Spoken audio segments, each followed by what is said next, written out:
केशवार्य कृपापात्रं दीसमादिगुणार्णवं श्रीशटार्यतीशानां देशिकेन्द्रमहं भजे रामानुजदयापात्रं ज्ञानवैराग्यभूषणं श्रीमद्वेङ्कटनाथार्यं वन्दे वेदान्तदेशिकं लक्ष्मीनाथसमारम्भां नाथयामुनमध्यमाम् अस्मदाचार्यपर्यन्तां वन्दे गुरुपरम्परां यो नित्यमच्युतपदाम्बुजयुग्मरुक्मव्यामोहदस्तधिराणि तृणाय मेने अस्मद्गुरोर्भगवतोऽस्य दयैकसिन्धोः रामानुजस्य शरणौ शरणं प्रपद्ये माता पिता युवतयस्तनयाः विभूतिः सर्वं यदेव नियमेन वदन्वयानाम् आद्यसनत्कुलपतेर्वकुलाभिरामं श्रीमत्तदङ्ग्रियुलं प्रणमामि मूर्ध्ना भूतं सरच्च महताह्वयभट्टनाद श्रीभक्तिसारकुलशेखरयोगिवाहान् भक्ताङ्ग्रिरेणुपरकालयतीन्द्रमिश्रान् श्रीमत्पराङ्कुशमुनिं प्रणतोऽस्मि नित्यम्। हरि ओम्। தளர்நடை கண்டானும் தளிர்நடை காணானும் இந்த டாபிக் வந்து அடியனுக்கு வந்து இந்த மாசம் கொடுத்ததுக்கு ஃபர்ஸ்ட் ஆழ்வார்கள் ஆச்சாரியர்கள் ஏஏவிஆர்சிக்கு ரொம்ப நன்றி, பல்லாண்டு பாடி தொடங்குறேன். தளர்நடை கண்டான் தளிர்நடை காணாள் இந்த டாபிக் வந்து அடியன் குலசேகர ஆழ்வார் வைபவத்துக்காக சூஸ் பண்ணது. குலசேகர ஆழ்வார் திருநக்ஷத்திரம் மாசி புனர்வசு. ஸோ அந்த டைம்ல பண்ணலாம்னு நினைச்சேன். ஆனா இப்போ புனர்பூசம் இன்னும் 4 நாள்ல வரப்போறது. குலசேகர ஆழ்வார் மிகவும் கொண்டாடிய, அவருடைய உயிராகவே நினைத்த ராமநவமி வரப்போறது. ஸோ அந்த ராமநவமிக்கு ஒட்டி அடியனுக்கு இந்த ஆப்பர்ச்சுனிட்டி கிடைச்சதுக்கு இது வந்து ஆழ்வாருடைய மகத்துவம் தான் அப்படின்னு நான் அடியன் நினைச்சுக்கிறேன். இன்னைக்கு வந்து ஆழ்வாரின் வாழ்க்கையும் அருளி செயலும் இது ரெண்டும் கலந்து சொல்ல போறேன். இதுக்கு நடுவில் அடியன் சில சித்திரங்கள் வரைஞ்சிருக்கேன். ஆழ்வாருடைய வாழ்க்கையை பற்றிய சில சித்திரங்கள், அப்படியே அவருடைய அருளி செயல்களையும் சொல்லலாம் அப்படின்னு. அவருடைய அருளி செயல்களை சொல்லும் பொழுது ஏன் தளர்நடை கண்டான் தளிர்நடை காணாள் அப்படின்னு வரும். ஸோ வித்தவுட் ரொம்ப நேரம் எடுத்துக்காம அடியன் குலசேகர ஆழ்வாருடைய வாழ்க்கையை பத்தி சொல்லலாம். குலசேகர ஆழ்வார் வாழ்க்கையை பொறுத்த வரைக்கும் அவரை பத்தி வேதாந்த தேசிகர் மங்களாசாசனம் பண்ணியிருக்கார். பொன்புரையும் வேல் குலசேகரனே மாசி புனர்பூசத்தலில் வஞ்சி களத்து தோன்றி அன்புடனே நம்பெருமாள் செம்பொற்கோயில் அனைத்துலகின் பெருவாழ்வும் அடியார் தங்கள் இன்பமிகு பெருங்குழுவும் காண மண்மேல் இருளிரிய என்றெடுத்த இசையச் சொன்ன நன்பொருள் சேர் திருமொழி 105 பாட்டும் நன்றாக எனக்கருள் செய் நல்கினியே. இது வேதாந்த தேசிகர் பாடினது. திருவஞ்சிக்களம் அப்படிங்கிற ஊர்ல பிராபவ வருஷம் மாசி புனர்பூசத்துல குலசேகர ஆழ்வார் பிறக்கிறார். கருடவாகன பண்டிதர் எழுதிய திவ்யசூரிய சரிதத்துல இவருடைய பிறப்பை பத்தி பறக்க வருது. அடியன் அவரை பத்தி தீட்டிய சித்திரங்களையும் அந்த சித்திரங்கள்ல இருந்து அவருடைய தனியன்கள், அவருடைய சில முக்கியமான பாசுரங்களை வச்சு அவருடைய வாழ்க்கை எப்படி போச்சு அப்படின்னு பார்த்துட்டு நம்மளுடைய ஆக்சுவல் டாபிக்கு வரேன். முதல் பார்ட்டை கொஞ்சம் சீக்கிரம் முடிக்கலாம்னு அடியன் நினைக்கிறேன். குலசேகர ஆழ்வார் திருநக்ஷத்திரத்திலிருந்து ஆரம்பிப்போம். கும்பே புனர்வசௌ ஜாத்தம் கேரளே சோழப்பட்டனே கௌஸ்துபாம்சம் தராதீசம் குலசேகர ஆசிரியே. குலசேகர ஆழ்வார் கேரளத்துல புனர்வசு நட்சத்திரத்துல மாசி மாசம் பிறக்கிறார். பிராபவ வருஷம் இப்ப வந்து உகாதி முடிஞ்சிருக்கு. இப்ப பிராபவ வருஷம் சந்திரமானசம் இருக்கிறவர்களுக்கு எல்லாம் தொடங்கிடுது. ஸோ பிராபவ வருஷம். ஸோ இப்போ குலசேகர ஆழ்வார் பிறந்த அவதார வருஷம் இப்போ நம்ம தமிழ் நியூ இயர் வரும்போது வரப்போறது. உகாதி கொண்டாடினவர்களுக்கு ஆல்ரெடி வந்துடுது. ஸோ அவருக்கு பேர் குலசேகரன் வச்சதுக்கு காரணம் அவர் ரொம்ப அழகா இருக்காருன்னு சொல்லிட்டு இதெல்லாமே பல ஆச்சாரியர்கள் உரையிலிருந்து தொகுத்தது. அவர் அழகா இருக்காரு, நம்ம குலத்துக்கே இவர் வந்து சிறப்பா வருவார்னு சொல்லிட்டு அவர் தந்தை இவருக்கு குலசேகரர்னு பேர் வைக்கிறார். இவரை பத்தி இந்த குலசேகர ஆழ்வாரை பத்தி ராமானுஜர் உடையவர் அருளி செய்த தனியன். சோ நம்ம எப்படி பார்க்க போறோம்னா இந்த ஒரு 10 நிமிஷத்துக்குள்ள முடிக்க ட்ரை பண்றேன் இந்த விஷயத்த. குலசேகர ஆழ்வாரை பத்தி அவருடைய வாழ்க்கை சரித்திரத்திலே அவருடைய அருளி செயல்களும் அவரை பத்தின தனியன்களும் எப்படி பின்னி பெறஞ்சிருக்கு அப்படின்னு. இன்னமுதம் ஊட்டுகேன் இங்கேவா பைங்கிலியே தென்னரங்கம் பாடவல்ல சீர்பெருமாள் பொன்னம் சிலை சேர் நுதலியர் வேள் சேரலர்கோன் எங்கள் குலசேகரன் என்றே கூறு. அவருடைய பிறப்பை பத்தி நம்ம அவர் திருநக்ஷத்திரம் திவ்யசூரி சரித்திரத்திலிருந்து எடுத்தோம். இது உடையவர் எழுதினது. சேரலர்கோன் சேர நாட்டை வந்து இவர் வந்து பெருமாள் குலசேகர பெருமாள் அப்படின்னு சொல்லிட்டு பெருமாள் வம்சத்தை ஸ்தாபிச்சவர். ஹிஸ்டாரியன்ஸ் எல்லாம் வந்து குலசேகரவர்மனும் இவரும் ஒருத்தரா இருக்கலாம் அப்படின்ற ஒரு பேச்சு இருக்கு ஹிஸ்டாரியன்ஸை பொறுத்த வரைக்கும். பட் நம்மளுடைய திவ்யசூரி சரித்திரத்தை பொறுத்த வரைக்கும் இவர் பெருமாள் வம்சத்தை ஸ்தாபிச்சார். அதனாலதான் இவரது குலசேகர பெருமாள் அப்படின்னு சொல்றாங்க அப்படின்னு இருக்கு. இந்த குலசேகர பெருமாள் அவருக்கு வந்து மனைவி, ஒரு மகள், ஒரு மகன். இதுதான் அவருடைய குடும்பம். இந்த குலசேகர பெருமாள் ராஜாவா இருந்தாலும் அவர் வந்து வைஷ்ணவர்களோட இருக்கணும் அப்படிங்கிறது தான் அவருடைய விருப்பம். இது அவரே வந்து அவருடைய பெருமாள் திருமொழியில சொல்லியிருக்கார். அல்லிமா மலர் மங்கை நாதன் அரங்கன் மெய் அடியார்கள் தம் எல்லையில் அடிமை திறத்தினில் என்றும் மேவி மனத்தனாம் கொல்லிக்காவலன் கூடல் நாயகன் கோழிக்கோன் குலசேகரன் சொல்லில் இன் தமிழ் மாலை வல்லவர் தொண்டர்கள் ஆவரே. அவர் வந்து ராஜாவா இருந்தாலும் தொண்டரடி பொடியார் மாதிரி அவர் எல்லாருக்கும் தொண்டருக்கு தொண்டரா இருக்கணும். திருவர திருப்பதியில வந்து மண்ணா இருக்கணும், புரளணும், அவர் அந்த அடியவர்கள்லாம் தன்னை மிதிக்கணும் அப்படின்னு நினைச்சு அடியவர்களுடைய ஒன்று இருந்தாரு. அது அவருடைய அடியவருக்கு இனியவரா இருந்ததுனால அவர் எவ்வளவுதான் ராஜாவா இருந்தாலும் அவர் எப்பவுமே அடியவர்களோட இருந்தார் அப்படின்னு நம்மளுக்கு தெரியறது. இப்படி அடியவர்களோட ஸ்ரீ திருவரங்கநாதனுடைய அடியவர்களோடயே இருந்ததுனால இவருக்கு வந்து ஸ்ரீரங்கம் போகணுன்ற ஒரு ஆசை வந்துருக்கு. அதுலதான் இவருக்கு இது ஒரு தனியன் வந்தது. குஷ்யத்தே எஸ்ய நகரே ரங்கயாத்ரா தினே தினே தமகம் சிரசா வந்தே ராஜானம் குலசேகரம். தினம் தினம் ஸ்ரீரங்கத்துக்கு போகணும்னு அவர் வந்து ரொம்ப ஆசைப்பட்டதுனால அவர் வந்து குலசேகர ஆழ்வார் வந்து ரங்க யாத்திரா தினே தினே தினமும் ஸ்ரீரங்கத்துக்கு போகணும். ஏன்னா அவர் பார்த்து பேசுறவங்க எல்லாமே ஸ்ரீரங்கத்துல இருந்து வராங்க. சோ அப்படிப்பட்ட பாகவதர்களோட அவர் இருந்ததுனால அவருக்கும் திருவரங்கம் போகணும் அப்படிங்கிற தினமும் திருவரங்கத்துக்கு போகணுங்கிற ஒரு ஆசை வந்து. சோ இப்படி அவர் இருக்கிறதுனால என்னன்னா அவருக்கு வந்து ஸ்ரீரங்கத்துக்கு போகணும், திருவரங்கத்துக்கு போகணுன்ற பொழுது அவருடைய மனசுல இருக்கிற மிகப்பெரிய விஷயம் என்னன்னா சரணாகதி. அவருடைய பெருமாள் திருமொழியிலுமே சரணாகதி பறக்க வருது, அதை பத்தி பின்னாடி பார்க்கலாம். பட் அதுக்கு முன்னாடி வந்து அவர் வந்து எப்படி இருக்காருன்னா, நம்ம ராஜாவா இருக்கலாம், நம்ம வந்து ஒரு கொல்லிமலை அரசனா இருக்கலாம். ஆனா நம்மளை பொறுத்த வரைக்கும் என்ன கஷ்டம் இருந்தாலும் நம்ம வந்து அந்த கஷ்டத்தை கொடுக்கிறவர் பெருமாள் தான் அப்படின்ற ஒரு பாவத்திலே அவர் இருந்தாரு. தருதுயரம் தடாயேல் உன் சரணல்லால் சரணில்லை விரை குழுவும் மலர்பொழில் சூழ் வித்துவ கோட்டம்மானே அரிசினத்தால் ஈன்ற தாய் அகற்றிடினும் மற்றவள் தன்னருள் நினைத்தே அழும் குழவி அதுவே போன்றிருந்தேனே. ஒரு குழந்தைய வந்து அம்மாவே போட்டு அடிச்சாலும் அந்த குழந்தை வந்து அம்மாவே போய் திருப்பி திருப்பி கட்டிக்குமா, அம்மா காலையே போய் கட்டிக்குமா. அந்த மாதிரி நீ என்னதான் அடிச்சாலும் எனக்கு வர கஷ்டம், எனக்கு வர துன்பங்கள் எல்லாம் உன்னுடைய பிரசாதமா நான் எடுத்துக்கிறேன். சோ நீ என்ன அடிச்சாலும் நான் உன்னை விடமாட்டேன் அப்படின்ற ஒரு ஸ்ட்ராங்கான சரணாகதி பாவத்துல அவர் வாழ்ந்து வந்தார். இப்படி இருக்கும்பொழுது அவருக்கு வந்து ராமாயண காலக்ஷேபம் அடிக்கடி கேட்டுட்டே இருப்பார். அப்போ வந்து அவர் ராமாயணத்தை கேட்கும்போது உணர்ச்சி வசப்படுவர். ஒரு வாட்டியும் என்ன ஆகும்னா அவர் வந்து கரெக்டா வந்து இந்த ராமருடைய சரிதம் நடக்கும் பொழுது அவர் வந்து ஒரு வாட்டி எழுந்து நின்று, ராமா உனக்கு இவ்வளவு கஷ்டம் வந்துருதா, உனக்கு ஆபத்து வந்துருதா, நான் எழுந்து போய் காப்பாத்துறேன் அப்படின்னு சொல்லிட்டு உணர்ச்சி வசப்பட்டு போவாராம். சோ அப்படி இருக்கும்போது ஒரு வாட்டி என்ன ஆயிடுச்சுன்னா அந்த யூஸ்வலா காலக்ஷேபம் பண்ண ஒரு அந்த சீனியர் பாகவதர் வரல, அதுக்கு பதிலா ஒரு ஜூனியர் அனுப்பிச்சிருந்தாரு. அப்போ வந்து என்ன ஆயிடுதுன்னா அவருக்கு இந்த நாக் தெரியல. யூஸ்வலா என்ன பண்ணுவாரா, இந்த மாதிரி இவர் உணர்ச்சி வசப்படும் பொழுது இவரை இல்ல கவலைப்படாத எல்லாம் முடிஞ்சிருச்சு முழு ராமாயணத்தையும் சொல்லி அந்த ராமாயணத்தை அவர் இல்ல ராமர் சீத்தையோட சேர்ந்துட்டாருன்னு இவருக்கு சந்தோஷத்தை கொடுப்பாங்க.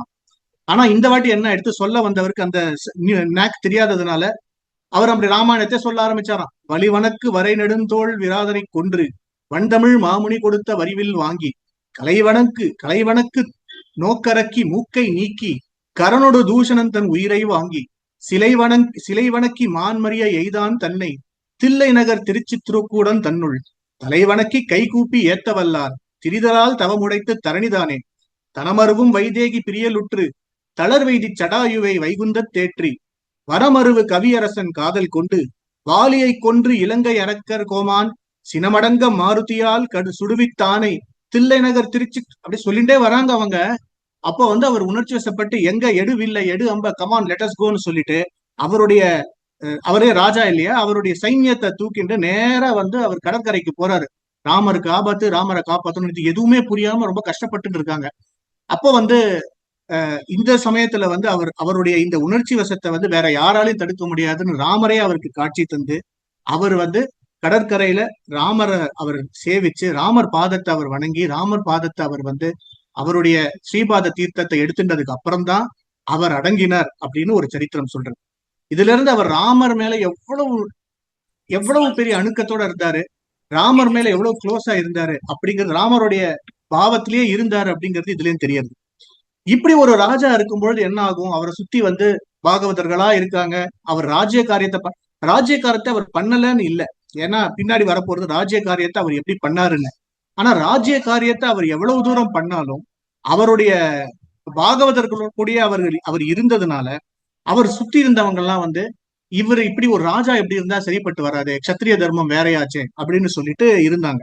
அப்ப என்ன பண்ணாங்க, ஒரு இதுவும் வந்து ஒரு ஃபேமஸ் ஸ்டோரி. அது என்னன்னா, திருவரங்கநாதனுடைய ஒரு ஹாரம் ஒண்ணு காணாம தொலைச்சு வச்சுட்டு இதுக்கு காரணம் பாகவதர்கள் தான் இவர் சுத்தி இருந்த மந்திரிமார்கள் சொன்னாங்க.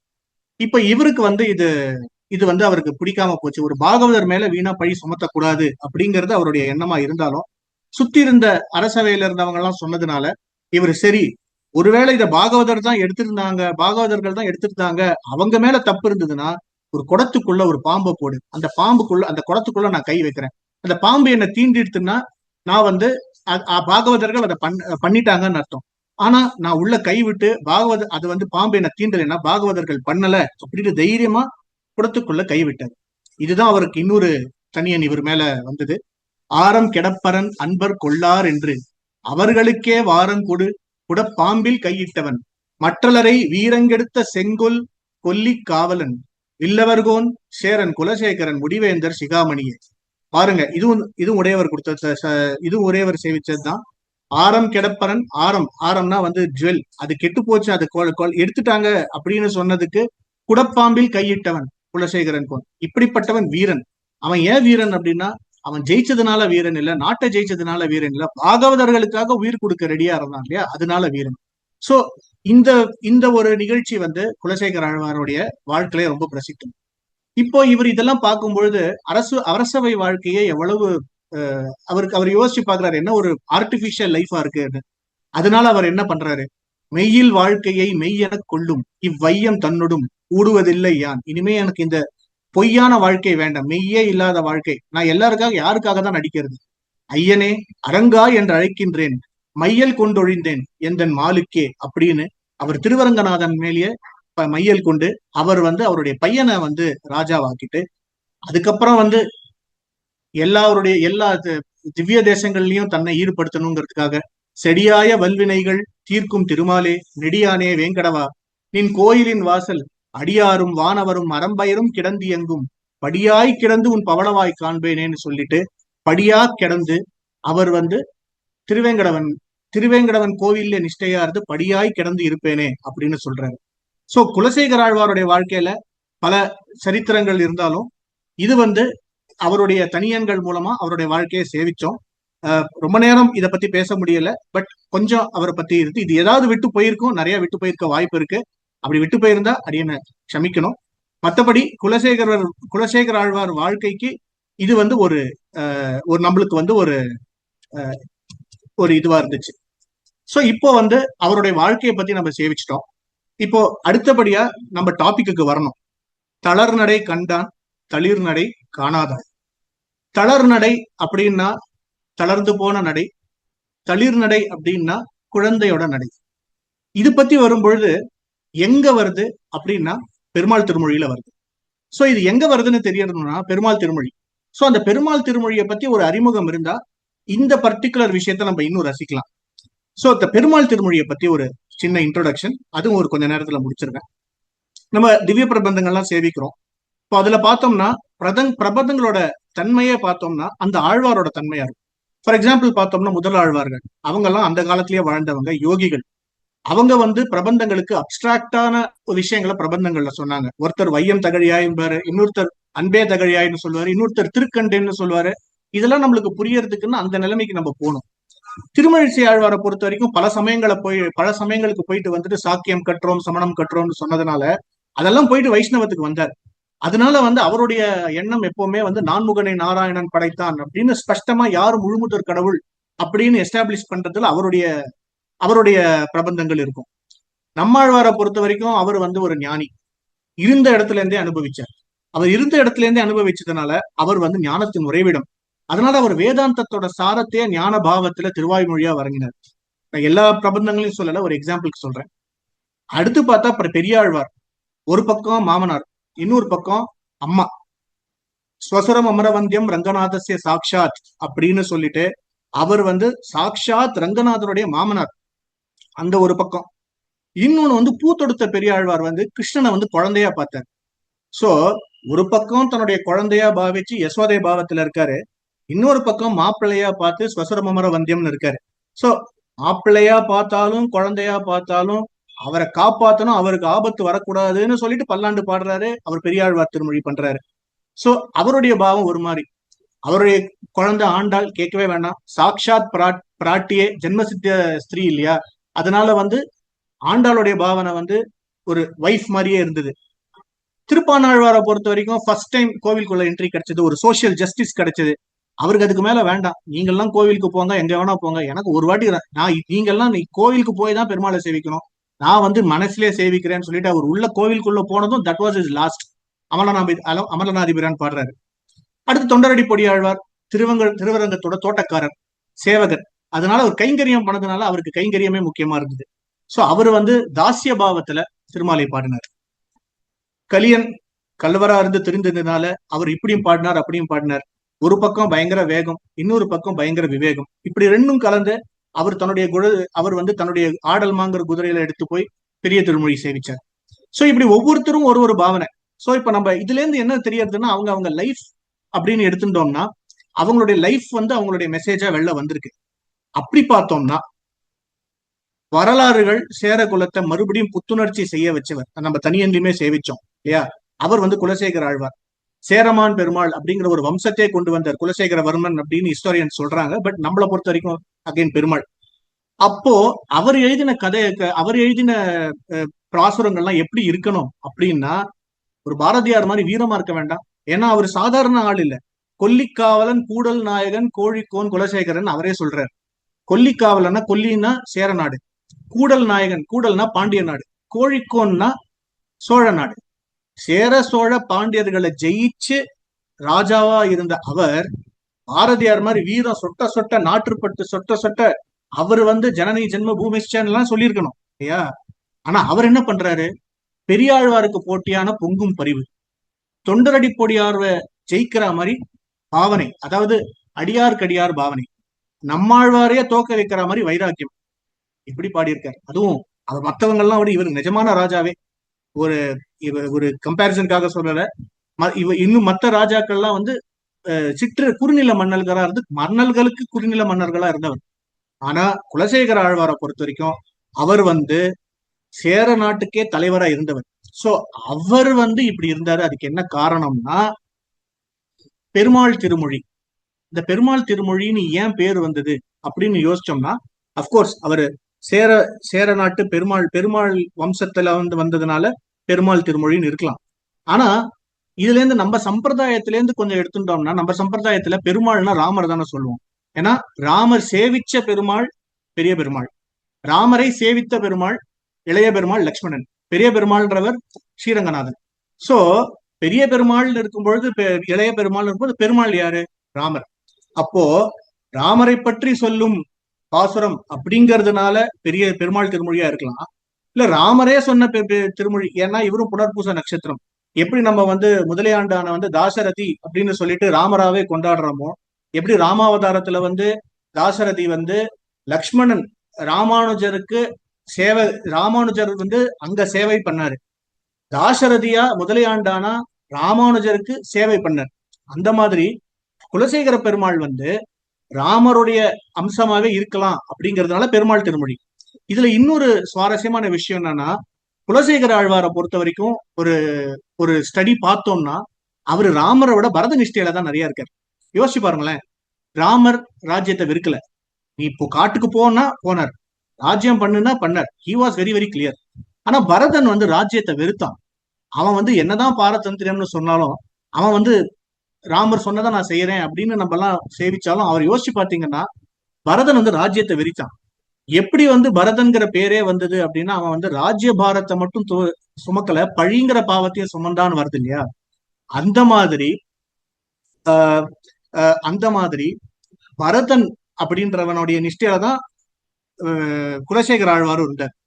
யோசிச்சு பாருங்களேன், உம்பர் உலகாண்டு ஒரு குடை கீழ் உருப்பசிதன் அம்புர் கலை அல்குல் பெற்றாலும் ஆதரியேன் செம்பவள வாயான் திருவேங்கடம் என்னும் எம்பெருமான் பொன்மலை மேல் ஏதேனும் ஆவேனேன்னு சொல்லிட்டு, நீ யார் வேணா என்ன வேணா பண்ணலாம், எனக்கு வந்து முதல்ல கல்லா இருக்கணும்னு ஆரம்பிச்சாரு, படியா இருக்கணும்னு ஆரம்பிச்சாரு, நீரா இருக்கணும்னு ஆரம்பிச்சாரு, எல்லாம் பண்ணிட்டு கடைசியில என்ன சொல்றாருன்னா என்னவோ ஒண்ணு, நான் அவரை பார்த்துட்டே இருக்கணும், கூடவே இருக்கணும்ன்ற மாதிரி. இது கிட்டத்தட்ட பரத நிஷ்டையாவே போயிடுது. நம்ம இன்னும் பார்க்கலாம் பரதனுடைய நிஷ்டையில இவர் எப்படி பாடினாரு. சோ இவர் இந்த மாதிரி இருக்கும்பொழுது ஒரு 105 பாடல்கள் பாடினாரு பெருமாள் திருமொழி. இந்த பெருமாள் திருமொழியோட ஸ்ட்ரக்சர் பார்த்தோம்னா, முதல் திருமொழியில வந்து அது ஸ்ட்ரக்சர் நம்ம ஏன் இப்போ பார்க்கணும்னா, அப்போதான் நம்ம தளர் நடை தளிர் நடைக்கு நிஜமாலே நம்மளால ரசிக்க முடியும்.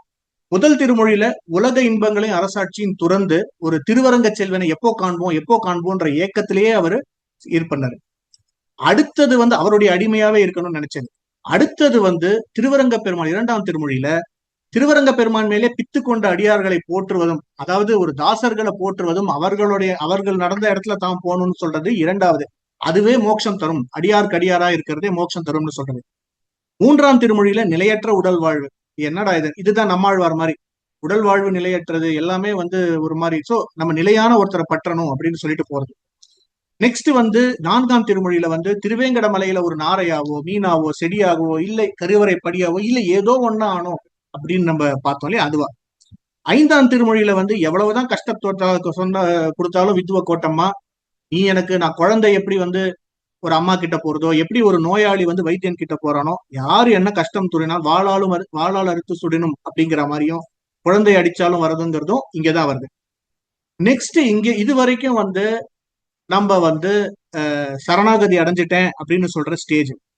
6ஆம் திருமொழியில இருந்து பார்த்தேன்னா கொஞ்சம் கொஞ்சமா புலம்பல் ஆரம்பிக்கும். ஏன்னா இவர் இவ்வளவு பாடினதுக்கு அப்புறம் இவ்வளவு பாடியும் நம்மளை கூப்பிடலையே அப்படிங்கிற ஒரு எண்ணம் வர ஆரம்பிக்கிறது. அதனால என்ன, 6ஆம் திருமொழியில வந்து கண்ணனின் கள்ளத்தனங்களை கபடு நாடகங்களையும் எப்படி கோபியர்கள் நிலைக்கு போயிடுறாரு. ஃபர்ஸ்ட் கோபியர்கள் நிலைக்கு வேணா பக்தி வேணும்னா கோபியர்கள் தான் அல்டிமேட் டிவோட்டிஸ் இல்லையா. சோ அந்த கோபியர்களோட பக்தி நிலைக்கு போனாலாவது நம்மளுக்கு பக்தி வருமானு பார்க்கும்போது, அந்த நிலைக்கு போகும்போது அவருக்கு என்ன ஆயிடுறதுன்னா, ஆழ்ந்த காதல் வந்து கிருஷ்ணரை வந்து வெறுக்கிற மாதிரி ஒரு ஊழல் மாதிரி, என்னப்பா என்னை விட்டுட்டு போறியே அப்படிங்கிறது வந்தது. சரி அதை வேண்டாம், நம்ம நெக்ஸ்ட் வந்து அதை வேண்டாம்னு சொல்லிட்டு நெக்ஸ்ட் எங்க போறாரு, 7ஆம் திருமொழி. இங்கதான் நம்மளுடைய தளிர் நடை வருது. கிருஷ்ணனோட வெண்ணெய் திருடும் லீலைகளும் அதை காணும் பாக்கியத்தை தேவகி எப்படி இழந்தா அப்படிங்கிறதும் நம்ம தளிர் நடை. இது பத்தி நம்ம அப்புறம் பார்க்கலாம். 8ஆம் திருமொழியில கௌசல்ய நிலையில இருந்து அயோத்தி இளவரசன் ராமனுடைய அழகு வீரம் இதெல்லாம் ரசிக்கிறார். அடுத்தது வந்து 9ஆம் திருமொழியில தான் முக்கியமான தசரதனுடைய புலம்பலா ராமர் காட்டுக்கு போனதை நினைச்சு அழுது. 10ஆம் திருமொழியில வந்து அவருடைய ராமாயண சுருக்கம், ராமாயணம் அதாவது அவருடைய பிறப்புல இருந்து பட்டாபிஷேகம் வரைக்கும் அவருடைய சுருக்கம். பெரியவாச்சான் பிள்ளை வந்து அவருடைய பாசுரப்படி ராமாயணத்துல நிறைய இதுல இருந்து எடுத்திருக்காரு. சோ இந்த பெருமாள் திருமொழிக்கு உரைகள் யாரெல்லாம் அமைச்சிருக்காங்கன்னு பார்த்தோம்னா, முதல்ல வந்து பெரியவாச்சான் பிள்ளை வியாக்கியான சக்கரவர்த்தி. அவர் வந்து தன்னுடைய 24,000 படி வியாக்கியானத்துல வந்து அவரு வியாக்கியானம் கொடுத்திருக்காரு. இதுலதான் அவர் வந்து குலசேகரை வந்து பக்தி பித்தர் அப்படின்னு சொல்றாரு. அடுத்து வந்து அழகிய மணவாள பெருமாள் நாயனார் வந்து 6,000 படி வியாக்கியானம். இதுல வந்து தத்துவார்த்தமான விளக்கங்கள், அதாவது ஈசோட்டரிக் மீனிங்ஸ் எல்லாமும் கொடுக்குறாரு. இதுல வந்து எப்படின்னா வந்து அவர் வந்து படியாக ஏன் கிடந்தாரு, திரும்ப ஏன் வந்து அடியார் கடியாரா ஆகணும்னு நினைச்சாருங்கிற பல விஷயங்களுக்கு வந்து உள்ளுரை பொருட்கள், தத்துவார்த்த பொருட்கள்லாம் கொடுக்குறாரு.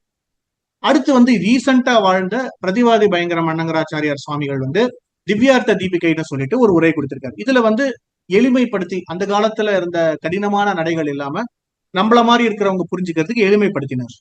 அடுத்து அப்கோர்ஸ் ரீசெண்டா ஸ்ரீ வெங்கடகிருஷ்ணா ஐயங்கார், எம் ஏ வெங்கடகிருஷ்ணன் வந்து அவரும் வந்து அவருடைய இதுல இந்த மாதிரி நிறைய இருக்காங்க. அப்படி ஆரம்பிச்சு நிறைய பேர் அவரை பத்தி பேசியிருக்காங்க.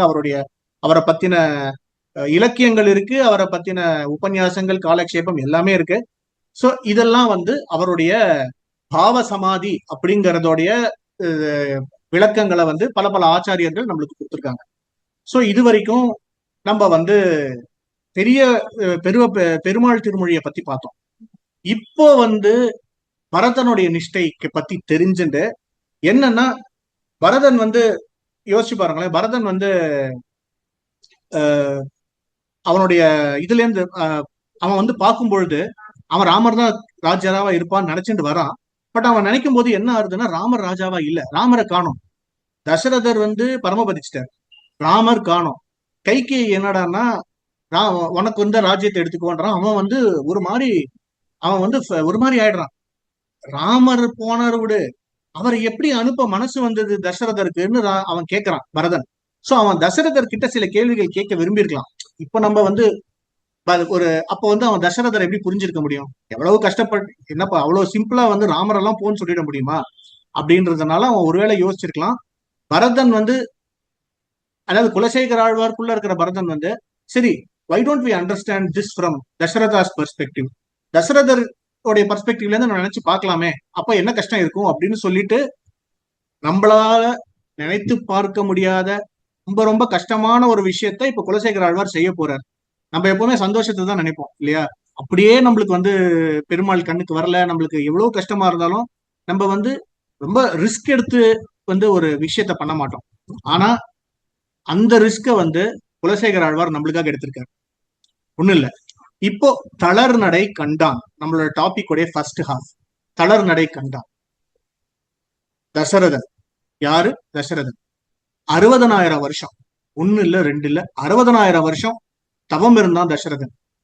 இப்போ வந்து அவன் வேண்டாத தெய்வம் இல்ல.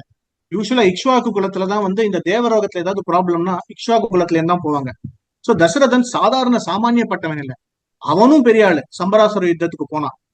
அவனுடைய வம்சமும் பெரிய ஆளு. இக்ஷ்வாக்கு வந்து பிரம்மலோகத்துக்கே போய் திருவரங்கநாதனை கொண்டு வந்தார். காக்குத்ஸ்தன், அதாவது தசாவதார ஸ்தோத்திரத்துல தேசிகன் வந்து கருணா காக்குத்ஸ்தன் ராமரை சொல்லுவாரு. ஏன்னா முன்னாடி வந்து பலராமர் ரோஷராமர்னு சொல்லுவாரு, பின்னாடி பலராமர் இருப்பாரு. இது ரெண்டுத்துக்கும் நடுவுல வந்து முன்னுமி ராமனாய் தானாய் பின்னுமி ராமனாய் அப்படின்னு சொல்லிட்டு, தானாய் வந்து எப்படி சொல்லலாம்னா கருணா காக்குஸ்டன் வேதாந்த தேசிகர் வந்து அவருடைய தசாவதார ஸ்தோத்திரத்துல சொல்லுவாரு. சோ அந்த மாதிரி கருணா காக்குஸ்டன் இருக்கிற காக்குஸ்தன் யாருன்னா தேவர்களுக்காக அசுரர்களோட சண்டை போட்ட ராமருடைய முன்னாள். இப்படி வந்து பயங்கரமான பராக்கிரமம் மிக்க ஒரு குடும்பத்திலே பிறந்த தசரதர் 60,000 வருஷம் இவ்வளவு இருந்தும் ஒரு குறை, 60,000 வருஷம் குழந்தையே இல்லாம இருந்திருக்காரு. சோ அத்தனை வருஷம் கழிச்சு ஒரு குழந்தை பிறந்ததுன்னா அது எப்படி அவர் கொண்டாடி இருப்பாரு? மண்ணு புகழ் கோசலைதன் மணிவயிறு வாழ்த்தவனே, தென்னிலங்கை கோன்முடிகள் சித்து வித்தாய் செம்பொன் சேர், கன்னினன்மாட மது கன்னினன்மா மதில் புடை சூழ் கணபுரத்தென் கருமணியே, என்னுடைய இன்னமுதே ராகவனே தாலேலோன்னு சொல்லிட்டு 25 வயசு ராமனுக்கு தசரதர் தாளாட்டு பாடுறாரு. என்ன அர்த்தம்னா, ராமரை குழந்தையாவே பாக்குறாரு. அவருக்கு போய் சீதையை கொண்டு வந்தாச்சு, அவர் வந்து வில்ல சிவதனுசையை முடிச்சாரு, பரசுராமருடைய கர்வபங்கம் பண்ணாரு. இத்தனை இருந்தும் அவர் வந்து ராமரை ரசிப்பாராம். இன்னும் அதுவும் எப்படி ரசிப்பாராம்? அதுக்காக வந்து துளசிதாசர் வந்து ஒரு பாட்டு போடுறாரு. ஒரு ராமருடைய பால இத ரசிக்கணும்னா துளசிதாசர் ராமாயணத்திலேயே வருது, ஒரு சின்ன பாடல் வரும். துமக சலத ராமச்சந்திர பாஜத பேஜனியா, துமக चलत रामचंद्र किलकी किलकी उठत धाय, किलकी उठत धाय, गिरत भूमि लटपटाय, धाय मात गोद लेत दशरथ के रनिया, तुमक चलत रामचंद्र. என்னன்னா துமக்க சலத்த ராமச்சந்திர, ராமர் வந்து தத்தி தத்தி நடந்து போறது வந்து அது எவ்வளவு கண்கொள்ளா காட்சியா இருக்குமா. அவர் என்னன்னா கிழக்கி கிழக்கி விட்டத தாய், அவர் தத்தி தத்தி நடந்து போய் அவர் கீழே விழுவாராம். அதை பார்த்து இருக்கிற சுத்தி இருக்கிற ராணிகள்லாம் ரொம்ப சிரிச்சு யாரு முதல்ல ராமர் கிட்ட போய் அவரை கட்டி பிடிச்சிக்கணும் அப்படின்னு ஒருத்தரும் வந்து போட்டி போட்டுன்னு உள்ள போகலாம். சோ இந்த அவர் ஒரு வாட்டி ராமர் கீழே விழுறது இந்த கண்கொள்ளா காட்சி. இது வந்து தளிர்நடை கண்ட ராமனை தசரதர் ரசிச்சு ரசிச்சு பார்த்திருக்காரு. இந்த ரசத்தை சிரிச்சுட்டே பாப்பாரு, எப்படி அவங்க எல்லாம் எடுத்து கொஞ்சறத. அது மட்டும் இல்ல, வா போகு வா இன்னம் வந்து ஒரு கால் கண்டு போமலரால் கூந்தல் வேய் போலும் எழில் தோழி தன் பொருட்டா விடையோன் தன் வில்லை செற்றாய் அப்படின்னு இந்த கால் நடந்து போ அப்படின்னு பாரான். தசரதர் 60,000 வருஷம் ராமா போ வான்னு சொல்லும் பொழுது முன்னாடி நடந்து வருவார் இல்லையா? அப்ப 60,000 6,000 ஆயிடுமா. அப்புறம் வந்து 6,000க்கு அப்புறம் திருப்பி போ, சரி ஒண்ணு இல்லப்பா போயிட்டு வான்னு சொல்லிட்டு அவர் நடக்கும்போது பின்னழக ரசிப்பார். அந்த பின்னழக ரசிக்கும் போது 6,000 60 ஆயிடுமா. சோ இப்படி ராமனுக்கு போட்டி போட்டுட்டு யூத் ஆறாரு தசரதர். ராமரை பொறுத்த வரைக்கும் சிம்ஹகதி, சார்தூல கதி, கஜகதின்னு அவரோட நடை அழகே ரொம்ப ரொம்ப பிரசித்தமா எல்லாரும் சொல்லும் பொழுது, அதே மாதிரி கம்பர் கூட அப்போதளர்ந்த செந்தாமரை போ, அதாவது என்னன்னா அவர் நீ காட்டுக்கு போன்னு சொல்லும் பொழுது ராமர் கிட்ட ஒரு ப்ராப்ளம் இல்ல, சரி நான் போறியா நான் போயிட்டு வரேன்னு சொல்லிட்டு அவர் ரொம்ப லாஜிக்கலா ஜாலியா கிளம்பிட்டாரு. ஆனா அப்பேற்பட்ட நடை எப்படி தளர் நடை ஆச்சுன்னா அது தசரதன் பாக்குறதுனால.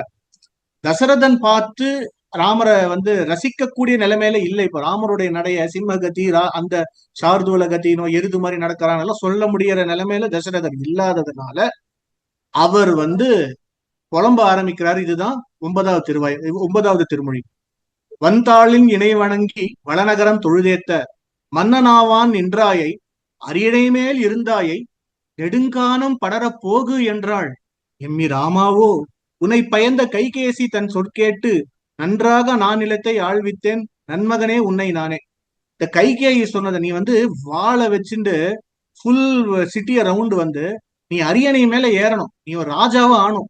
அப்பேற்பட்ட உன்னை ராஜாவை ஆக்குறதுக்கு பதிலா இந்த கைகேயி சொன்னாலேன்னு சொல்லிட்டு உன்னை நான் வந்து காட்டுக்கு அனுப்புறேனே, நல்லா இருக்குடா, நான் உன்னை ராஜாவாக்கின லட்சணம் அப்படின்னு ஆரம்பிக்கிறாரு 9வது திருமொழியில ஃபர்ஸ்ட் பாடல். சரி, ராஜாவா நிக்க போற ஒண்ணு இவ சொன்னாலே அப்படின்னு. அது மட்டும் இங்க வந்து ஒரு முக்கியமான விஷயம் என்னன்னா, உனைப்பயந்த கைகேசி தன் சொற்கேட்டுன்னு சொல்றாரு. உனைப்பயந்த கைகேசி அப்படின்னா உன்னை பெத்த கைகேசி சொன்ன, உன்னை பெத்த தாயே உன்னை வெளில போன்னு சொல்லிட்டாலே அப்படின்னு புலம்புறாரு ஃபர்ஸ்ட் தசரதர். ஏன்னா தசரதருடைய பிக்கஸ்ட் ஷாக்கே இதுதான். கைகேயி போய் ராமனை வெளில போன்னு சொல்லுவாரா? கைகேயி எப்பேற்பட்ட ஆளு?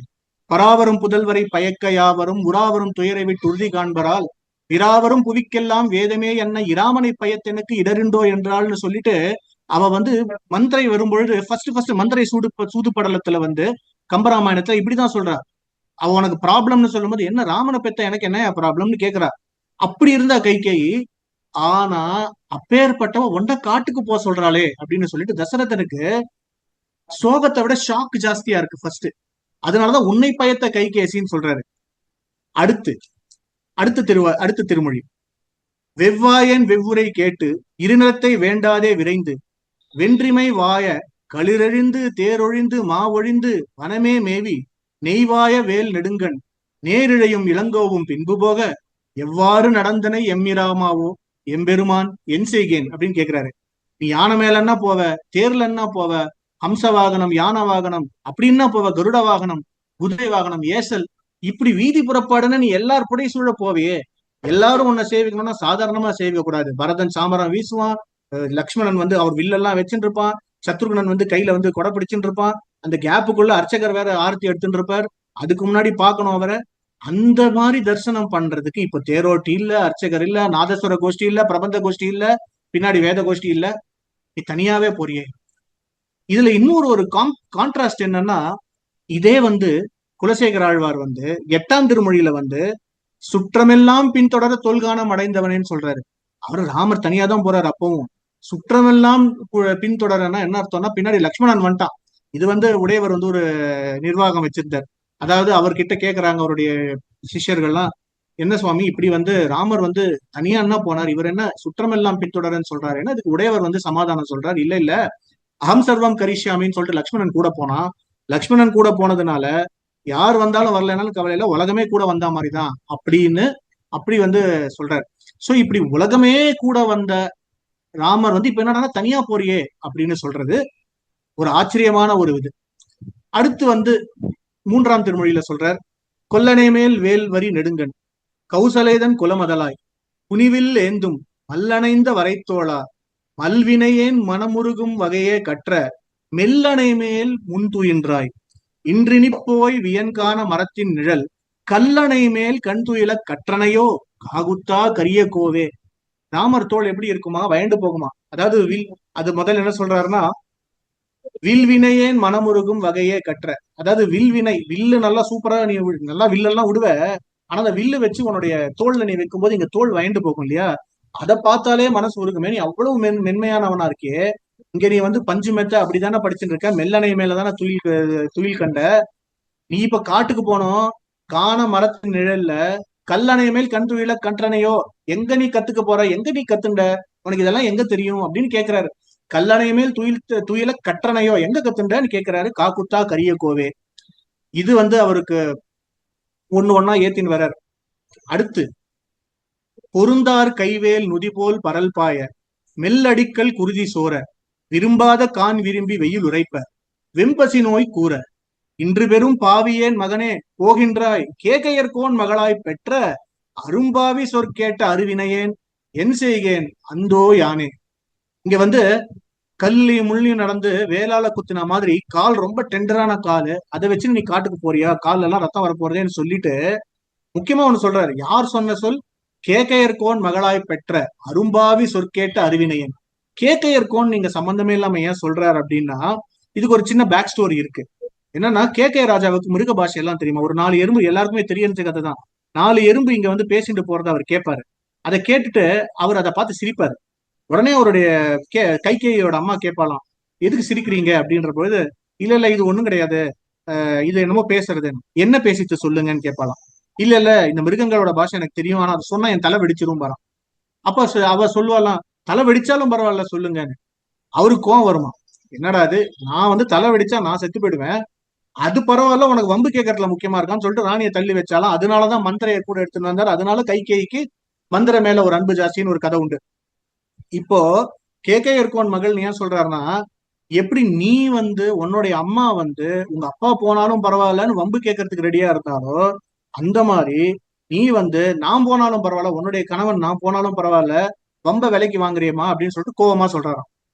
அடுத்தது, பொன் பெற்றார் எழில்வேத புதல்வனையும் தம்பியையும் பூவை போலும் மின்பற்றா நுண்மருங்குல் வெள்ளியல் என் மருகியையும் வனத்தில் போக்கி நின் பற்றா நின் மகன் மேல் பழி விளைத்திட்டு என்னையும் நீள்வானில் போக்க என் பெற்றாய் கைகேசி இரு நிலத்தில் இனிதாக இருக்கின்றாய்.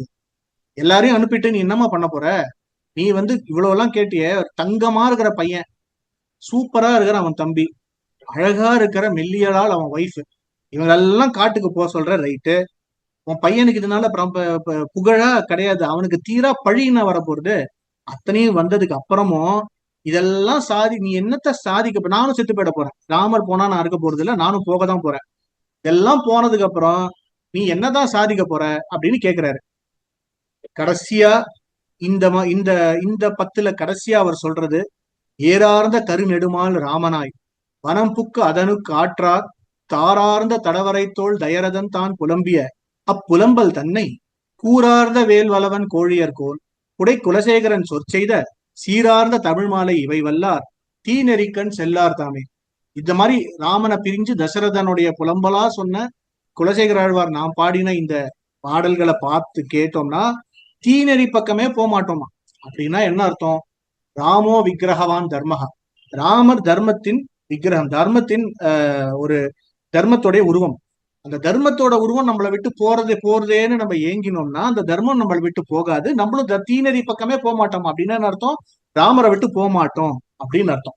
இது என்னன்னா, ரசிச்சு ரசிச்சு வளர்த்த ஒரு குழந்தைய நானே காட்டுக்கு அனுப்பிட்டேன் அப்படின்னு தசரதரோட பிரிவாற்றாமை. சோ தசரதர் வந்து தளர் நடை கண்டவர், தளர் நடையும் பார்த்தார், தளிர் நடையும் பார்த்தார். சோ அவர் என்னன்னா, ஏண்டா பார்த்தோம்னு எடுத்தவருக்கு. ஏன்னா சாதாரணமா வெளில போல, அவர் வந்து அவ்வளவு அழகான ஒரு ராமனை வளர்த்துட்டு 60,000 வருஷம் கழிச்சு பிறந்த ராமனை வெளில அனுப்பிச்சிட்டோமே அப்படிங்கிற ஒரு பிரிவாற்றாமையில அவர் அழறதுதான் தளர் நடை கண்டவன். ஆனா இப்போ நம்ம ஒண்ணு சொல்லுவோம், உனக்காவது பரவாயில்லப்பா, 2 கண் போனாலும் ஒரு கண் இருக்கு, எனக்கு 2 கண்ணும் தெரியாதேன்னு ஒரு குருடன் சொல்றான். இது தளிர்நடை காணாதால் அதுதான். ஏன்னா ஏண்டா பார்த்தோம்னு அழுத தசரதன், ஏன் பார்க்கலையேன்னு அழுதது தேவகி. இந்த குலசேகர பெருமாள்ங்கிற தசரதன் அவர் வந்து பரதம், அதாவது தசரதனுடைய நிஷ்டையில இருந்து பாடினது தளர்நடை கண்டான். இப்ப தளிர்நடை காணாதாள், இப்ப தேவகி அழறா, புலம்புறா. ஏன்னா இது வந்து முதல்ல வந்துடுறது, இது ஏழாவது திருமொழியிலேயே வந்துடுறது. ஆனா நம்மளுக்கு அவதார கிரமத்துல வர்றதுனால இது அப்புறம் சொல்றோம். நம்ம இந்த முதல்ல வந்து எப்படி இதுக்கெல்லாம், இதுக்கு முன்னாடி 7வது திருமொழிக்கு முன்னாடி 6வது திருமொழி என்ன பார்த்தோம்னா, கோபிகைகளோட புலம்பல் வந்தது. கோபிகைகள் வந்து கிருஷ்ணரை பார்த்து ஐயோ என்னை விட்டுட்டு போயிட்டேன்னு அழறது. அவருடைய அவருடைய கிருஷ்ணருடைய லீலைகள் எல்லாம் சொல்லி, அடப்பாவி என்னை விட்டுட்டு போயிட்டேடான்னு எல்லாம் கதறது. இப்போ வந்து தேவகிக்கு என்ன தோன்றதுன்னா, நீ யசோதைக்கு கொடுத்ததாவது ஓகேப்பா, அவ உன்னை வளர்த்தா, கோபிகைகளுக்கெல்லாம் அனுபவம் கொடுத்தியே, அதுதான் வந்து 6th அப்புறம் இது வருது ஒரு கான்ட்ராஸ்ட், ஒரு மாமியார். என்னோட கோபிகைகள்லாம் என்ன, கிருஷ்ணருடைய ஜீவாத்மாக்கள் தானே. சோ ஜீவாத்மாக்கள் எப்பவுமே வந்து பரமாத்மாவுடைய பத்னி மாதிரிதான். சோ அவனுடைய பத்னிக்கள்லாம் கொடுத்தியப்பா, எனக்கு கொடுக்கலையே, அவ்வளவு தாழ்ந்தவன் ஆயிட்டேனா அப்படின்னு சொல்லிட்டு தேவகி அழற, கோவம் புலம்பல் எல்லாம். தசரதன் சொன்னது வந்து பார்த்துட்டு, அதாவது சூப்பரா இருந்து வாழ்ந்து கெட்ட மாதிரி. இப்போ வந்து இப்போ நம்ம பகவத்கீதையில வந்து ஆர்த்தோர் அர்த்தாத்தி ஜிக்ஞாசுன்னு வருது இல்லையா? சோ தசரதன் வந்து ஒரு ஆர்த்தன், இருந்த செல்வத்தை தொலைச்சவன். ஆனா தேவகி வந்து அர்த்தார்த்தி, இல்லாத பொருளை தேடுறவன். சோ அது வந்து ஏழாவது திருமொழியில வருது. அதுல முதல் பாசுரம் வந்து ஆலை நீள் கரும்பன்னவன் தாலோ அம்புய தடங்கண்ணினன் தாலோ வேலை நீர் நிறத்தன்னவன் தாலோ வேழப்போதகம் அன்னவன் தாலோ ஏலவார் குழலில் என்மகன் தாலோ என்று என்று உன்னை என் ஆயிடை நிறைய தால் ஒலித்திடும் திருவினை இல்லாத தாயரில் கடை ஆயின தாயே. அதாவது அழகே, கரும்பே, கண்ணே, முத்தே, மணியே, தாலேலோ தாலேலோன்னு ஒண்ணு தூங்க வைக்கிற பாக்கியம் எனக்கு இல்லையேப்பா. அழகான கண், அழகான முடி, அழகான கரும்பு மாதிரி இனிக்கிறவனே, இவ்வளவு சொல்லிட்டு ஒன்ன என்னால வந்து புகழ முடியலையே, உன்னை இந்த மாதிரி தூங்க வைக்க முடியலையே அப்படின்னு தேவைக்கு ஆரம்பம்.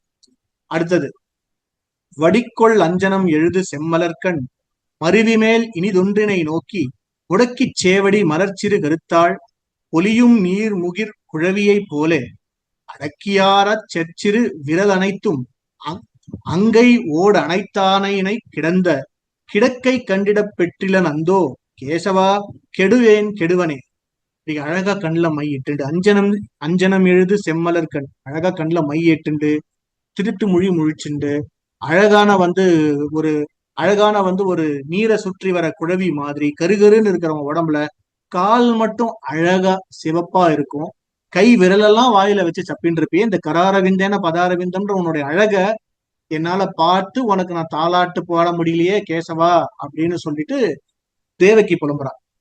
அடுத்து உந்தை நன்முறை அன்புடை மகளிர் முறைமுறை தத்தம் குரங்கிட இருத்தி எந்தையே எந்தன் குலப் பெரும் சுடரே எழுமுகில் கனத்தெழில் கவரேற உந்தை யாவன் என்றுரைப்ப நின் செங்கேழ் விரலினும் கடைக்கண்ணினும் காட்ட நந்தன் பெற்றனன் நன்விலை இல்லா நங்கள்கோன் வசுதேவன் பெற்றினலே.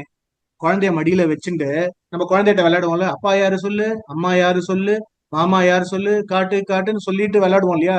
அந்த மாதிரி குழந்தைய அழகா மடியில வச்சுட்டு நன்முறை அன்புடைய மகளிர், அழகிய நல்ல குடும்பத்துல பிறந்த உயர் குடும்பத்துல பிறந்த குழந்தைய பெண்கள்னா குழந்தைய மடியில வச்சுட்டு எங்க உங்க அப்பா எங்க காட்டு அப்படின்னு சொல்லும் போது நீ அழகா ஓரக்கண்ணால நந்தனை பாத்தியே, அத வசுதேவனை பார்த்திருக்கலாமே, வசுதேவனுக்கு அந்த பாக்கியம் கிடைக்கலையே அப்படின்னு சொல்லிட்டு தான் ரொம்ப கஷ்டப்பட்டது மட்டும் இல்லாம வசுதேவனுடைய கஷ்டத்தையும் சேர்ந்து படுறா.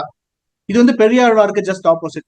பெரியாழ்வார் வந்து அவருடைய பெரியாழ்வார் திருமொழியில ஃபுல் அண்ட் ஃபுல் யசோதையா இருந்து கிருஷ்ணர் அனுபவிச்சார். அது வந்து அது வந்து தளிர் நடை கண்டார். இது நம்மளுடைய டாபிக்கு ஆப்போசிட்னா பெரியாழ்வார் வந்து தளிர் நடை கண்டவர், இவர் வந்து தளிர் நடை காணாதவள். சோ அதனால வந்து இவர் தேவகி பாவத்துல இருந்து பாடுறாரு. அடுத்து தன்னந்தாமரை கண்ணனே கண்ணா தவழ்ந்தெழுந்து தளர்ந்ததோர் நடையால் மண்ணில் செம்பொடி ஆடி வந்து எந்தன் மார்பில் மண்ணிடப் பெற்றிலேன் அந்தோ வண்ணச் செஞ்சிறு கைவிரல் அனைத்தும் வாரி வாய்க்கொண்டு அடிசிலின் மிச்சில் பெற்றிலேன் ஓ கொடுவினையேன் என்னை என் செய்ய பெற்றதும் மோயே. அதாவது நீ தளிர் நடை, இந்த தளிர் நடை நீ நடந்து வருவ, முதல்ல தவழ்வ, கீழே விழுவ, அப்புறம் எதையோ பிடிச்சு நேர்ந்து வருவ, எதையோ சாப்பிடுவ, அரிசி சாப்பிட்டு அந்த வாயோரத்துல எச்சலா வந்து அமுதுருகி விட உயர்ந்த அந்த வாயிலேந்து வந்ததை என்னால எடுத்து சாப்பிட முடியலையே, அந்த பாக்கியம் எனக்கு கிடைக்கலையே, உன்னை வாரி அணைச்சு நீ கீழே விழுவ, கீழே விழுந்து நீ அப்படியே எழுந்து தளர் நடை நடந்து தளிர் நடை நடந்து நீ கீழே விழுவ, நீ கீழே விழுந்து எழுந்திருப்ப, எழுந்திருக்கும் போது உன்னை நான் கட்டி பிடிக்கணும், அப்போ வாயில வந்து நீ சாப்பிட்ட மிச்சம் இருக்கும், அதை நான் எடுத்து வாயில போட்டுட்டு இருக்கணும், அந்த பாக்கியம் கிடைக்கலையே அப்படின்னு அழறா. அடுத்து குழகனே எந்தன் கோமள பிள்ளாய் கோவிந்தா என் குடங்கையில் மன்னி ஒழுகு பேரெழிலிளம் சிறுதளிர் போல் ஒரு கையால் ஒரு முலை முகம் நெருடா மழலை மென்னகை இடை அருளா வாயிலே முளையிருக்க என் முகத்தே எழில்கொள் நின் திருக்கண்ணினை நோக்க தன்னையும் இழந்தேன் இழந்தேனே அப்படின்னு ரொம்ப புலம்பல். இது வந்து ஒரு தாய்க்கே உண்டான மிகப்பெரிய புலம்பல். என்னன்னா தாய் வந்து குழந்தை பிறந்ததுமே தாய்ப்பால் கொடுப்பான். ஆனா அப்போ வந்து அந்த பிரசவம் ஆனதுனால தாய் ரொம்ப டயர்டா இருப்பா, அவளால ரசிச்சு கொடுக்க முடியாது. அது குழந்தை கொஞ்சம் கொஞ்சமா வளர வளர குழந்தை சுத்தி முத்தி இப்படி பார்க்கும், அப்படி பார்க்கும், இப்படி திரும்பும், அப்படி திரும்பும். அப்போ வந்து என்ன பண்ணும், குழந்தை பால் குடிச்சுட்டே ஒரு பக்கம் பால் குடிக்கும் போது இன்னொரு பக்கம் வந்து அம்மாவை பார்த்து சிரிக்கும், அப்படியே அம்மாவை பார்த்து கிக்கிள் பண்ணும், அம்மா அந்த குழந்தைய பாப்பா. போற கண்ணால பாப்பா. ஏன்னா வந்து பிரசவத்துல இது ரொம்ப டயர்டா இருப்பாங்க. அந்த குழந்தை வளர வளர அது இன்னும் கொஞ்சம் திருட்டு மொழி முழிச்சு இன்னும் அழகா பார்த்துட்டு பசிக்கிறதுன்னு சொல்லிட்டு இது வந்து போனது போனதுதான். வேற மத்ததாவது வந்து ஏதோ ஒரு சாக்குல ஏதோ ஒண்ணு பாத்துக்கலாம். ஆனா குழந்தையோடைய பால் குடிக்கிற டைம் போயிடுத்து அப்படின்னா அம்மாவால பால் குடிக்க முடியலன்னா, பெற்ற தாய் அதுவும் வளர்த்த தாய் இல்ல, பெற்ற தாயால குழந்தைக்கு பால் கொடுக்க முடியலன்ற சோகம் போனது போனதுதான் அப்படின்ற ஒரு ரொம்ப ஒரு துயரமான நிலைமையில தேவகி சொல்றாங்க. அடுத்து, முழுதும் வெண்ணெய் அலைந்து தொட்டுண்ணும் முகிழம் சிறு தாமரை கையும் எழில்கொள் தாம்பு கொண்டடிப்பதற்கு கெழ்கி நிலையும் வெண்தயிர் தோய்ந்த செவ்வாயும் அழுகையும் அஞ்சி நோக்கும் அந்நோக்கும் அணிகொள் செஞ்சிறுவாய் நெளிப்பதுவும் தொழுகையும் இவை கண்ட யசோதை தொல்லை இன்பத்திருதி கண்டாளே. நீ வெண்ணைய முழுசா உடம்பெல்லாம் ஈசிண்டு அதுக்கப்புறம் வந்து அழகா சிரிச்சுண்டு கையை காலை ஆட்டிண்டு குட்டி காலும் குட்டி கையும் வச்சு அந்த தயிர் கடையிற தாம்பு கைத்தை இழுத்து இழுத்து விளையாடி அப்படியே அது வந்து கையில பட்டு அந்த கயிறு பட்டு கை செவப்பா இருந்து பேலன்ஸ் இல்லாம கீழே விழுந்து அப்போ வந்து யசோதை உள்ள வரும்பொழுது அது அப்படியே திட்டு முழிச்சு முதல்ல மாட்டின்ட்டான், குழந்தை மாட்டின்றதுக்கு அப்புறம் என்ன பண்றது, ஒரே அழுக. பொய் அழுகதான் அது தெரியும். பொய் அழுகன்னு தெரிஞ்சும் யசோதை அவனை கட்டி பிடிச்சுன்னா இந்த இன்பம் இது தொல்லைதான் இருந்தாலும் தொல்லை தரும் இன்பம். இந்த தொல்லையிலேந்து வந்த இன்பத்தை வந்து யசோதை சேவித்தாலே தேவகி சேவிக்கலையே அப்படின்னு அவர் வந்து அந்த தளிர் நடை காணாதவள் அழற.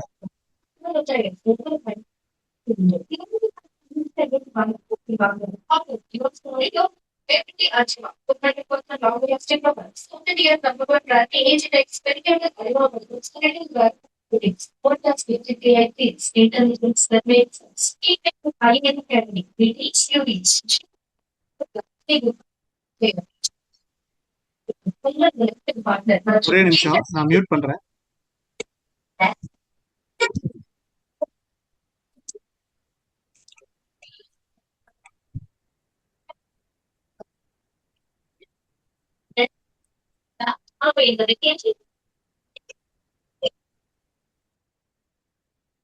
சாரி. அடுத்தது வந்து 9வது 10வது பாசுரங்கள். குன்றினால் குடை கவித்ததும் கோலக்குறவை கோத்ததும் குடமாட்டும் கன்றினால் விழ வெறிந்ததும் காலால் காளியன் தலை மிதித்ததும் முதலாவென்றி சேர்பிள்ளை நல் விளையாட்டம் அனைத்திலும் அங்கென் உள்ளம் உள்குளிர ஒன்றும் கண்டிடப் பெற்றிலேன் அடியேன் காணும் மாறினி உண்டனில் அருளே வஞ்சமேவிய நெஞ்சுடை பேச்சு வறண்டு நார் நரம்பெழ கரிந்துரைக்க நஞ்சமாறுதர சுழி முலை அந்தோ சுவைத்து நீ அருள் செய்து வளர்ந்தாய் கஞ்சன் நாள் கவர் கருமுகில் ஏந்தாய் கடைப்பட்டேன் வரிதே முலை சுமந்து தஞ்சமேல் ஒன்றிலேன் உயர்ந்திருந்தேன் தக்கதே நல்ல தாயை பெற்றாய. நல்ல அம்மா, நீ குன்று குடையா எடுத்ததை நான் பார்க்கல, கன்று குடிலா எரிந்ததை நான் பார்க்கல, பொன்றச்சகடம் உடைத்ததை நான் பார்க்கல, விற்பெரு விழவும் கஞ்சனும் மல்லனும் வேழமும் பாகமும் வீய செத்ததை நான் பார்க்கல. இதெல்லாம் போட்டோம், அதெல்லாம் இது. அந்த யசோதை கிட்ட நீ பால் குடிச்ச ரைட்டு, அந்த பூதனை என்ன பண்ணா, விஷத்தை என்ன போட்டுட்டு வந்தா, அந்த விஷம் போட்டுண்டு வந்த பூதனையோட மாறுபல நீ விஷத்தை குடிச்சியா, அதுவும் ருசிச்சு ருசிச்சு குடிச்சியா, அவளை நீ அருள் செய்து வளர்ந்தியா. ஆனா அந்த பூதனையோட நான் ரொம்ப மோசமாயிட்டேன்னா, என்னுடைய மார்புகள் பாவம் பாவம் செஞ்சுதா, பூதனைக்கு கிடைச்ச அருள் கூட எனக்கு கிடைக்கலையா அப்படின்னு ரொம்ப ரொம்ப புலம்ப ஆரம்பிச்சிட்டான். வசீல இந்த பத்தை வந்து குலசேகர ஆழ்வார் முடிக்கும் பொழுது, மல்லைமா நகர் கிரையவன் தன்னை வான் செலுத்தி வந்தீங்கனை மாய்த்து எல்லையில் பிள்ளை செய்வன காணா தெய்வ தேவகி புலம்பிய புலம்பல் கொல்லிக்காவலன் மால் அடி முடிமேல் கோலமாம் குலசேகரன் சொன்ன நல் இசைத்தமிழ் மாலை வல்லார்கள் நன்னுவார் ஒல்லை நாரணன் உலகே. இந்த தேவகியோட புலம்பலை கேட்கிறவங்க வந்து நாராயணனோட உலகமான பரமபதத்தையே அடைவார்கள். ஏன்னா தசரதருடைய புலம்பல் வந்து ஆர்த்தி ஏற்கனவே அனுபவிச்சது, அந்த மாதிரி ஒரு இது வந்து அர்த்தார்த்தின்ற மாதிரி இது புதுசா தேடி போறதுனால இந்த பிரிவாற்றாமை அதை விட இன்னும் கொஞ்சம் மோசமான நிலைமை. ஏன்னா இவ ஜெயில இருக்கா, இருந்த மகன்கள்லாம் இறந்துட்டாங்க, பிறந்த ஒரே பையனை பிரிச்சுட்டு போயிட்டா. அந்த பிரிச்சுட்டு போன பையனும் சாதாரணமான பையன் இல்ல, எல்லையில் பிள்ளை. எல்லையில் பிள்ளைனா வந்து அவன் எல்லையில் பிள்ளை செய்வன, ஒரு எல்லையே இல்லாம அவன் பண்ற அட்டூழியத்துக்கு அளவே இல்லை. இந்த அளவே இல்லாம அட்டூழியங்கள் பண்ண அழக ரசிக்க முடியாம பார்க்க முடியாம தேவகியோட புலம்பலை கேட்டுறவங்களுக்கு நாரணன் உலகத்துக்கே போவாங்க, மோட்சம் தான் கிடைக்கும் அப்படின்னு சொல்லி முடிக்கிறார். தசரதன் பார்த்தவன், தேவகி பார்க்காதவன். இது கிட்டத்தட்ட ஒருத்தி மகனாய் பிறந்து ஓரிரவில் ஒருத்தி மகனாய் ஒளித்து வளர மாதிரி தசரதன் ஒருவன் பார்த்தான். தேவகி இன்னொருத்தி கிடையாது, அவ ஒருவள் தான். அந்த ஒருவன் இந்த ஒருவள் ஒருத்தி, இது ரெண்டு தான். ஒருத்தர் பார்த்த துயரம், ஒருத்தர் பார்க்காத ஏக்கம். இந்த ரெண்டு நிலையுமே குலசேகர ஆழ்வாருக்கு இருந்தது. அதாவது தம்மேல இருக்கிற அதிருப்தி, ராஜ்யம் வச்சுட்டு இருக்கேன், ராஜ்யத்தை விட்டு போக முடியலையே. நம்ம எல்லாருக்குமே இருக்கும். நம்ம எல்லாருமே நம்ம நம்ம கோவிலுக்கு போகும்போதோ இல்ல நல்ல விஷயங்களை கேட்கும் போதோ, எல்லா ஏஜும் எந்த ஏஜ் குரூப்பா இருந்தாலும் சரி, நம்மளுக்கு அப்பா இப்படியே இருந்தா நல்லா இருக்கும்னு தோணும். ஆனா நம்மள கடமை அழைச்சுட்டே இருக்கும், நம்மள இழுத்துட்டே இருக்கும். சோ அவர் அதெல்லாம் தாண்டி போயிட்டார். அதாவது ஒரு உணர்வு பூர்வமான ஒரு பிணைப்பை பெருமாள் மேல வச்சு அவர் என்ன பண்ணிட்டாரு, படியாய் கிடந்து அப்படின்னு சொல்லிட்டு போயிட்டாரு. சோ இப்ப நம்ம அதே மாதிரி போலாமான்னா நம்மளால முடியாது. அவர் சொல்லலாம், படியாக கிடந்து உன் பவளவாய் காண்பேன்னு அவர் சொல்லலாம். ஆனா நம்மளால அப்படி சொல்ல முடியாது. ஏன்னா நம்மளும் அப்படி படியா போயிட்டோம்னா அவருடைய பாசத்தை நம்ம எப்படி சேவிக்க முடியும்? இந்த ப்ரோக்ராம் இல்ல, இந்த ஒரு ஆப்பர்ச்சுனிட்டி இல்லைன்னா இவருடைய குலசேகர ஆழ்வாருடைய பெருமாள் திருமொழியையோ, அவருடைய பெருமாள் திருமொழிக்கு கிடந்த வியாக்கியானங்களையோ, அதுக்கப்புறம் அந்த வியாக்கியானங்கள் எழுதின அதெல்லாம் அதெல்லாம் படிக்கிற முனைப்பே அடியனுக்கு கிடைச்சிருக்காது. இதெல்லாம் உட்காந்து இதெல்லாம் போய் பார்த்து அடியன் பார்க்கறதுக்கு குலசேகர ஆழ்வாருடைய அருளி செயல்கள் இருந்ததுனாலதான் அதெல்லாம் முடிஞ்சுது. அதனால நம்மளும் படியா போயிட்டா அவர் பாசுரங்களை நம்ம படிக்காம விட்டுருவோம். அதனால நம்ம என்ன பண்ணுவோம்னா, தொண்டரடி படியார்வார் ஸ்டைல்லே ஒண்ணு சொல்லலாம். குலசேகர பெருமாள் திருமொழி படிக்கும் இச்சுவை தவிர யான் போய் படியாய் கிடக்கும் அச்சுவை பெறினும் வேண்டேன் அரங்கமா நகருளானேன்ற மாதிரி, படியா போற அச்சுவை பெறினும் குலசேகர பெருமாள் திருமொழி படிக்கும் இச்சுவை தவிர யான் போய் வேற எதுவுமே வேண்டாம் அப்படின்னு நம்ம இருக்கலான்ற அளவுக்கு அந்த அருமையான படிக்கிறதுக்கு அடியனுக்கு வாய்ப்பு கொடுத்து, அதுவும் ராமநவமிக்கு ரொம்ப ரொம்ப க்ளோஸா வாய்ப்பு கொடுத்தது ஆழ்வார் ஆச்சாரியர்கள் ஆய்வு மையத்துக்கு மீண்டும் ஒரு முறை நன்றி கூறி குலசேகர ஆழ்வாரோட வாழி திருநாமத்தோட முடிக்கிறேன். அஞ்சனமாமலை பிறவி ஆதரித்தான் வாழியே, அணியரங்கர் மனத்தூணை அமர்ந்த செல்வன் வாழியே, வஞ்சிநகர் நாதனை வாழ்வித்தான் வாழியே, மாசிதனிற் புனர்பூசம் வந்துதித்தான் வாழியே, அஞ்சல் என குடப்பாம்பில் அங்கையிட்டான் வாழியே, அனவரதம் ராமகதை அகமகிழ்வோன் வாழியே, செஞ்சொன் மொழி 105 செப்பினான் வாழியே, சேரலர்கோன் செங்கமல திருவடிகள் வாழியே. குலசேகர ஆழ்வார் திருவடிகளே சார்.